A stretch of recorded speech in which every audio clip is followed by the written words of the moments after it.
Aleluia! A presença de Deus está em nosso meio, irmãos. Aleluia! Glória a Deus. Como é bom estar na presença de Deus. A paz do Senhor. Onde está o povo mais feliz da terra? Glória a Deus. É bom estarmos na casa de Deus, é bom estar na presença de Deus.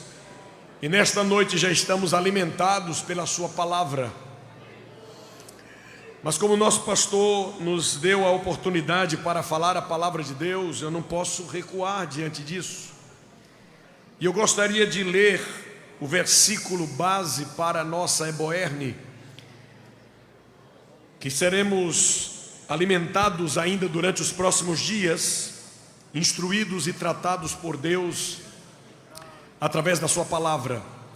Abra por gentileza a sua Bíblia na segunda carta do apóstolo Paulo a Timóteo, capítulo de número 3 e versículo de número 14. Aleluia, pode continuar dando glória a Deus, isso faz um bem enorme. Aleluia. Segunda carta do apóstolo Paulo a Timóteo, capítulo de número 3 e versículo de número 14 diz assim: Tu, porém, só tirar um pouquinho do grave que melhora. Tu, porém, permanece naquilo que aprendeste e de que foste inteirado, sabendo de quem o tens aprendido. Você pode dizer amém? Amém. Eu queria que você repetisse, por gentileza, diga assim: tu, porém. E eu não tenho o costume de estar mandando olhe de lado, diga para isso, diga para aquilo. Mas olhe para mim, diga: tu, porém. Vamos tentar falar nessas duas palavras, porque estamos limitados dentro de uma direção de Deus. Deus programou tudo hoje à noite.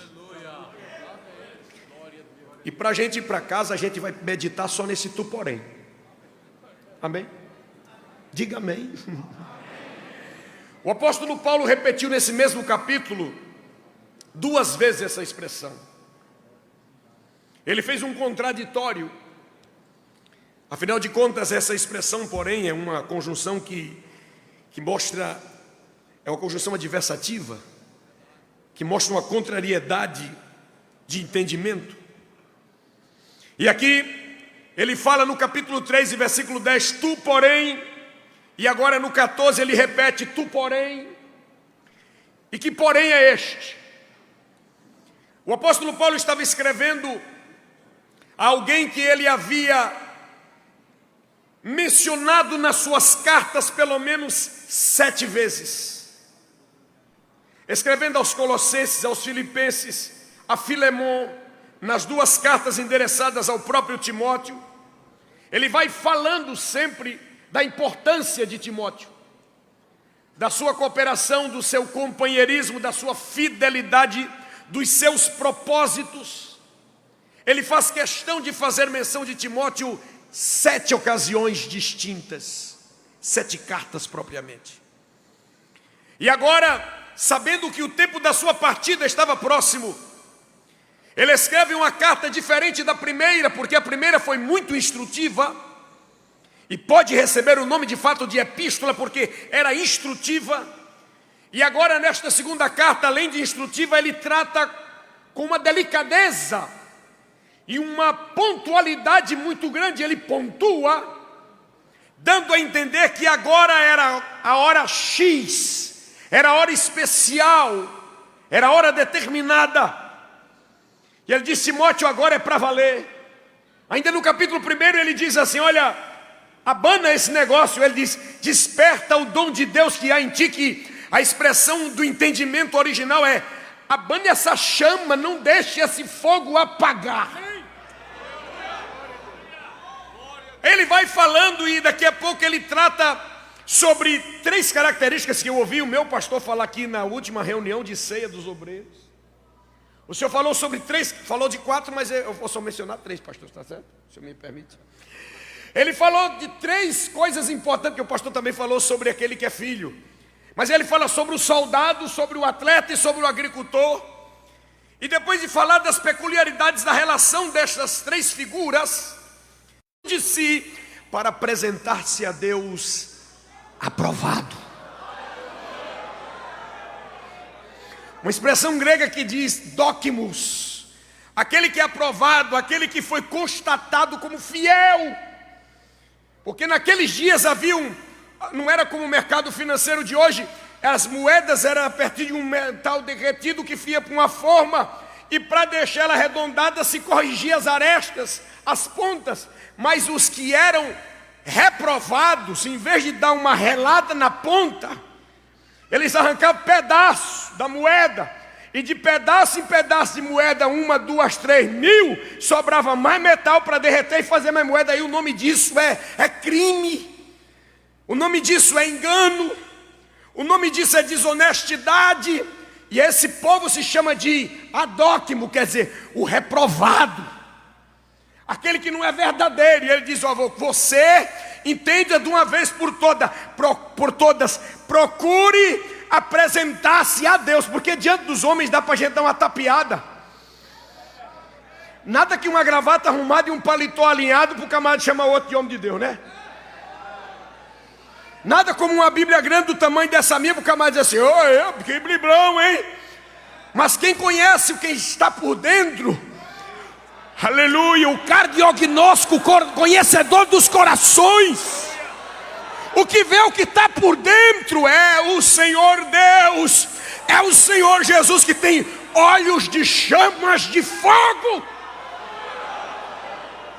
Então ele diz: olha, você procura não se apresentar A, B, C, você procura se apresentar a Deus aprovado, como obreiro que não tem de que se envergonhar, ele que maneja bem a palavra da verdade. Ele fala sobre caráter e serviço, e ele continua, e daqui a pouco diz: presta atenção, porque nos últimos dias, quem acredita que os últimos dias chegaram? Nos últimos dias sobrevirão tempos trabalhosos. E ele não está falando da população no modo geral, não, está falando de peça rara do nosso meio. Ele não está falando desses vadios que pula carnaval, não, está falando daqueles que estavam no nosso meio, na linguagem de hoje, os de paletó e gravata mesmo. Nos últimos dias sobrevirão tempos trabalhosos, duros, difíceis, de crise, chalepos, que os homens serão amantes de si mesmos, importado consigo. Eu quero é levar vantagem, eu quero é me dar bem. Eu amo a mim, depois de mim eu amo a mim de novo, e depois de mim eu amo a mim de novo, e continuo amando a mim. Porque para mim mais importante sou eu, depois de mim sou eu de novo, e na sequência eu ainda. Aí ele vai dando características, se você quiser depois ler, não lê agora não, porque não vai dar tempo. Mas diz assim: olha, essas pessoas são presunçosas. Você sabe o que é o presunçoso? É o camarada que concebe uma ideia e não aceita conselho de ninguém, e nem proposta de ninguém, e ele acha que o que ele pensa que é verdadeiro e nada mais importa. Ele é um presunçoso. Então ele é amante de si mesmo, e o resto que vem por aí é só característica de quem é amante de si mesmo. Ele fala do soberbo, nem preciso falar. Ele fala do blasfemo, o camarada não respeita nem a Deus, oh meu Deus. Ele é desobediente a pai e mãe, não respeita a Deus, nem a pai nem a mãe. Ele quer satisfazer a si. Ele é ingrato. Você vai falar que o ingrato ele é amante de si mesmo? Como é que você me agradece se eu reconhecer que eu lhe fiz uma coisa boa? Como é que você faz? Muito? Diga assim: obrigado, pelo menos. Quando eu lhe fizer algo que você reconhecer que foi importante, você vai dizer assim: obrigado. O que quer dizer? Eu reconheço que o que você fez é importante, eu estou te devendo essa. Mas o quem é amante de si mesmo não se importa com nada que ninguém faça. E o que quer que alguém faça não tem importância nenhuma. Por que você está falando isso, pastor? Aguarde.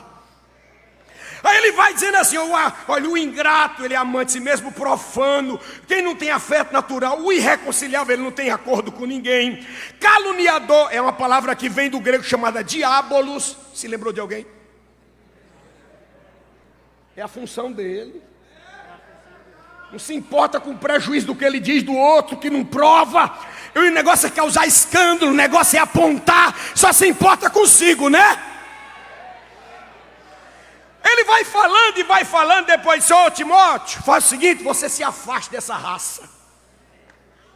Dá um exemplo lá do Antigo Testamento, de uns cidadãos que deram trabalho a Moisés.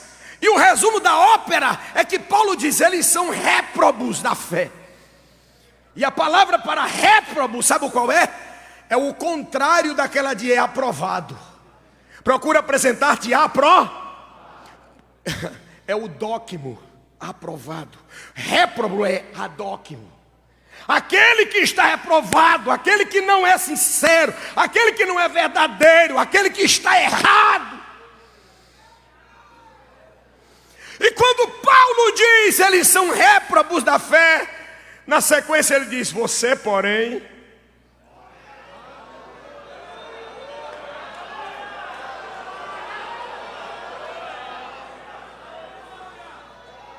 tem muito obreiro ruim pelo meio do mundo, mas os senhores foram consagrados a diáconos para não ser obreiro ruim, para ser diácono de verdade. O senhor foi ordenado, agora consagrado ao presbitério, não foi para ser um presbicho, foi para ser um presbítero mesmo. Tem gente ruim por aí. Tu, porém,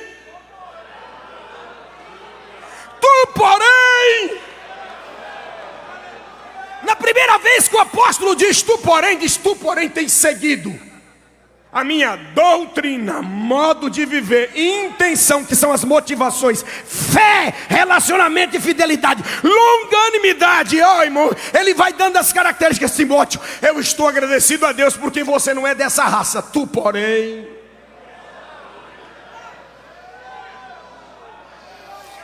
aleluia, aleluia.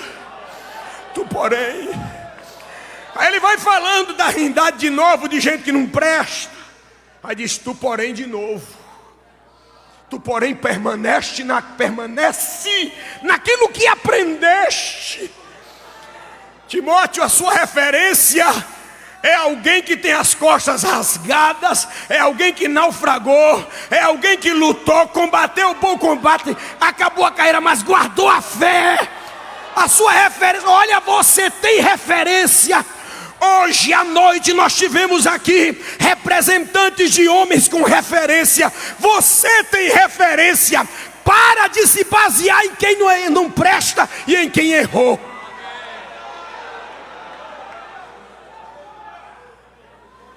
Irmãos, uma pessoa que é comprometida somente consigo é uma pessoa que está interessada em apenas alimentar-se.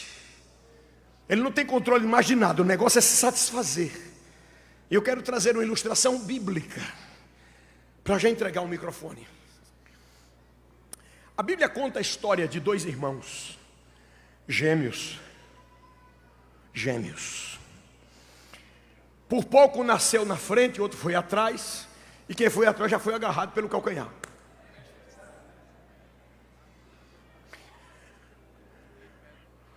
Mas mesmo assim, um saiu primeiro, e quem botou o primeiro na frente foi Deus. Porque primogenitura é coisa que só Deus dá. Existe muita coisa que o homem pode lhe dar, mas tem coisas que só Deus dá. Uma delas se chama primogenitura, e uma dentre tantas outras se chama ministério. Amém? Eles crescem.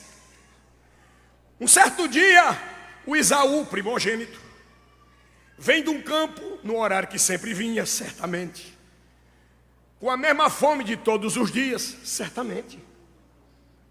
Vem do trabalho, vem com fome, vai chegando em casa. Antes de chegar em casa, ele olhou para a comida que Jacó, seu irmãozinho do agarrapé, estava lá. Ele disse: ei, compartilha. Parece as redes sociais, né? Eu gostei, compartilha. Aí ele diz assim: não, peraí, não é assim não. Você vai ter direito, isso aqui é completo se quiser. Agora você vai me dar o direito da sua primogenitura. E Esaú resolveu abrir mão daquilo que somente Deus dá, por aquilo que qualquer homem pode oferecer.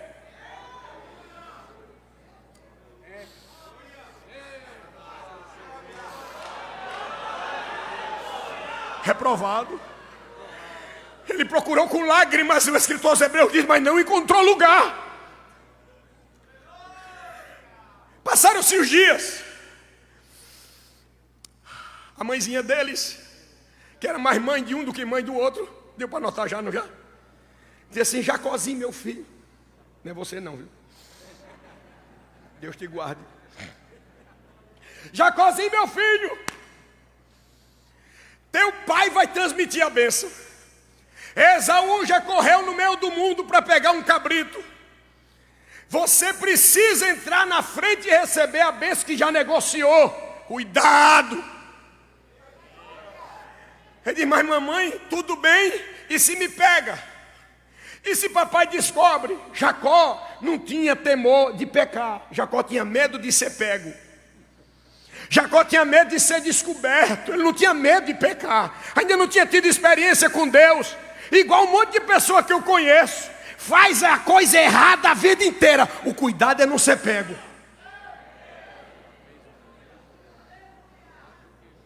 Você vai para casa pensando nisso hoje.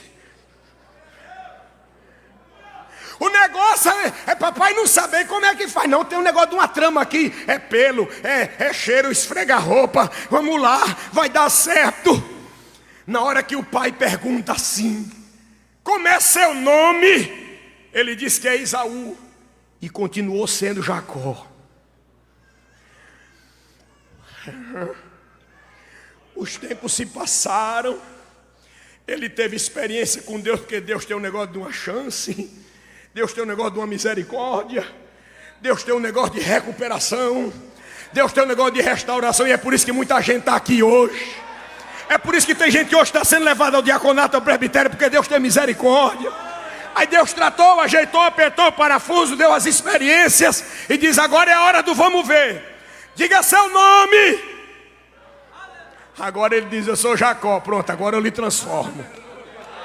Enquanto você disser que é Esaú, vai continuar permanecendo como Jacó. No dia que reconhecer que é Jacó, vai ser transformado por Deus, pelo próprio Deus.